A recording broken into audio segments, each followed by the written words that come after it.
Good morning, students. Students, today we are going to start a new chapter, permutation and combination. We often come across situation where we have to select or arrange certain things out of a given number of things. अगर बहुत सारी चीजें हैं, उन चीजों में से कुछ हमें चीज सेलेक्ट करनी है और अरेंज करनी है, अक्सर ऐसी सिचुएशन आती रहती है. दिस सिलेक्शन और अरेंजमेंट इन्वॉल्व्स ए प्रिंसिपल. उनको सेलेक्ट करना और अरेंज करना एक प्रिंसिपल इसके अंदर इन्वॉल्व है.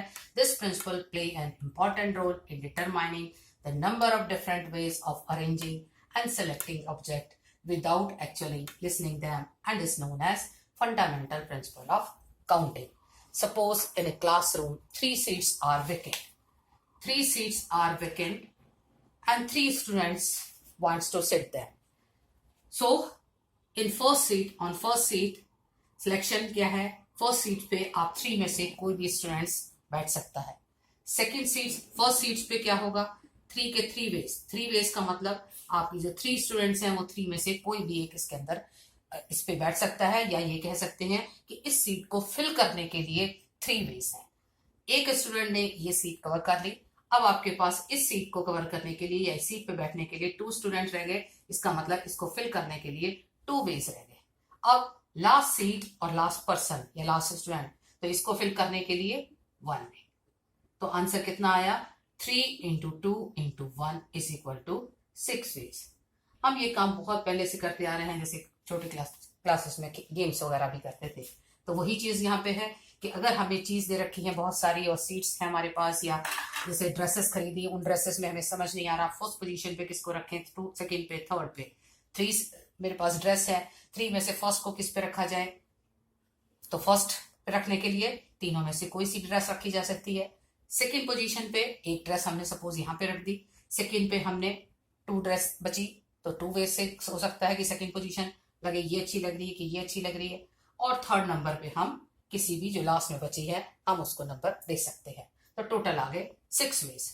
ऐसे एक नेक्स्ट एग्जाम्पल, सपोज कहीं पार्टी हॉल में गए. पार्टी हॉल में एंट्री करने के लिए हमारे पास 3 गेट्स हैं. तो हम फर्स्ट गेट से भी एंटर कर सकते हैं, सेकंड गेट से भी एंटर कर सकते हैं और थर्ड गेट से भी.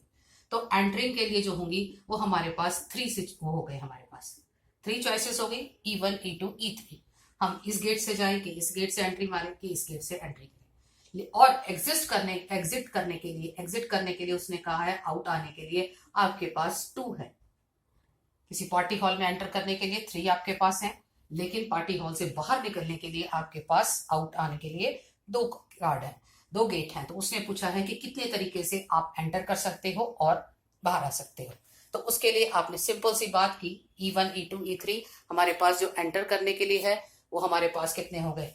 3 वेज, और बाहर आने के लिए 2 वेज. तो आंसर कितना आया? 3 into 2 is equal to 6 veg.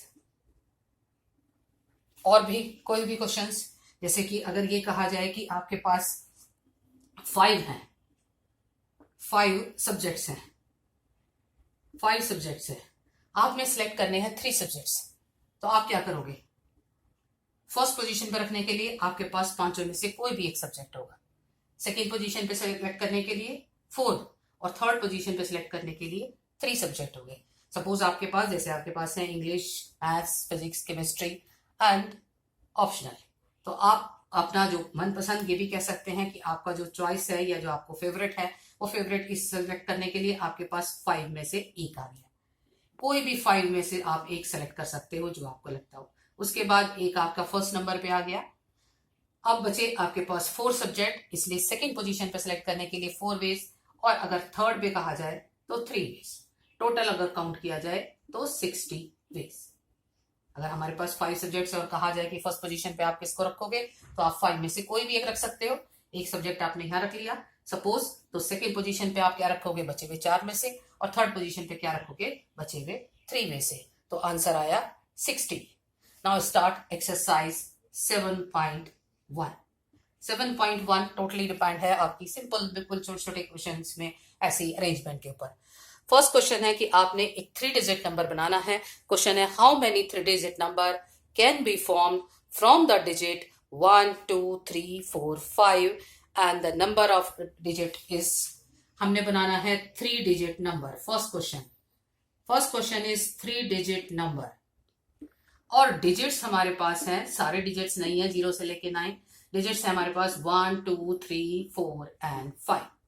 एक हमें 3 डिजिट नंबर बनाना है। 3 डिजिट नंबर बनाने का मतलब हमारे पास क्या होगा, एक तो यूनिट प्लेस होगा, लाइट करें कि ये हमारा यूनिट प्लेस हो गया, ये हमारे पास टेंस प्लेस हो गया, और ये हमारे पास 100 प्लेस हो गया।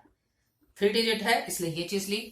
3 digit number, digits 1 2 3 4 5, 3 digit number बनाना है। तो जब अगर आपके पास जो डिजिट्स गिवन है, अगर जो डिजिट्स गिवन है उनमें 0 नहीं है, तो आप कहीं से भी स्टार्ट कर सकते हो, या तो यूनिट प्लेस से या 100 प्लेस से। तो हमें कोई कंडीशन भी नहीं दे रखी है, सिंपल सा क्वेश्चन है कि 3 डिजिट नंबर लगाना है, और जो डिजिट गिवन है उनमें 0 नहीं है। 0 क्यों? क्योंकि अगर मैं 0 यहां लगा दूंगी तो वो 0 2 डिजिट नंबर बन जाएंगी, 3 डिजिट नहीं।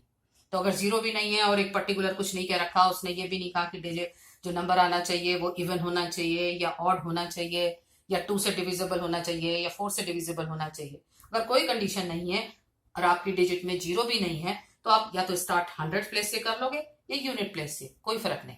तो 100 प्लेस को फिल करने के लिए क्या होगा, आपके पास 5 डिजिट्स हैं, 5 में से आप कोई भी रख सकते हो, तो ये हो गया 5 वेज। 10th प्लेस के लिए पहला कुछ जो पार्ट है उसने लिखा repetition of digit is allowed. Repetition का मतलब जो डिजिट आपने यहां यूज कर ली आप उसको फिर भी यूज कर सकते हो। जैसे कि नंबर आ जाए 555, जैसे नंबर हो 555, 111, 222, तो उसने कहा है कि रिपीटेशन अलाउड है। तो अगर रिपीटेशन अलाउड है तो हमें क्या चीज होगी, जो डिजिट हमने यूज करी है वो कम नहीं हुई हमारे पास, वो डिजिट हमारी पूरी की पूरी रह गई है। तो इसलिए हमने क्या करना है, पहले भी 5 थी, अब भी हमारे पास 5 वेज होंगे, और यूनिट प्लेस फिल करने के लिए भी 5 वेज होंगे। क्योंकि रिपीटेशन अलाउड है, ये नहीं कहा उसने कि दो चीज यूज कर ली, वो नहीं कर सकते। तो फाइनल आंसर जो आया वो आया 5 into 5 into 5, answer is 125 ways. इसी का सेकेंड पार्ट उसने दे रखा है, ये था फर्स्ट पार्ट। सेकेंड पार्ट कहता है repetition of digit is not allowed. Repetition is not allowed का मतलब जो डिजिट आपने यहाँ यूज करी है वो आप नहीं यूज कर सकते दोबारा। इसका मतलब इसके आंसर जो आ सकता है वो 555 या 111 नहीं आ सकता। तो सेम चीज इसको फिल करने के लिए कितने हो गए, 5 वेज। यहां भी क्वेश्चन आप यूनिट प्लेस से स्टार्ट कर लो, चाहे 10 प्लेस मतलब 100 प्लेस से, किधर से भी स्टार्ट कर सकते हो। इसे फिल करने के लिए आपके पास क्या रह जाएंगे, 4 वेज, क्योंकि एक चीज जो आपने यूज की थी वो अब आप दोबारा नहीं यूज कर सकते। जो डिजिट आपने यहाँ यूज कर ली थी, सपोज यहाँ पे 2 यूज कर लिया था, तो यहाँ पे क्या बचा, 1 3 4 एंड 5। अब यहाँ पे सपोज 1 यूज कर लिया, तो आपके पास क्या बची, 3 4 एंड 5। कितने डिजिट बची, 3 वेज। यहां जो 5 लिखा है, इस 5 का मतलब डिजिट नहीं है, इस 5 का मतलब है total number of digits. 5 ways into 4 ways, क्योंकि एक डिजिट जो यूज की वो हमने रिपीट नहीं करनी, into 3 ways, and final answer is 60 ways. अगर रिपीटेशन अलाउड थी तो हमारा आंसर था 125 वेज, और अगर रिपीटेशन नहीं अलाउड, तो रिपीटेशन नहीं अलाउड का मतलब जो चीज आप सिलेक्ट कर चुके हो, जो चीज आप अरेंज कर चुके हो, या इन चीज में से जो चीज डिजिट आप ले चुके हो, इसमें 5 में से इसमें यहाँ पे कोई भी रख सकते हो। 1 2 3 4 5 जो भी डिजिट आपने यहाँ यूज कर ली उसको आगे नहीं रखेंगे। इसका आंसर, इसका मतलब 333 भी नहीं आएगा, 444 भी नहीं आएगा, 555 भी नहीं आएगा, वो नंबर्स हमें हटाने थे।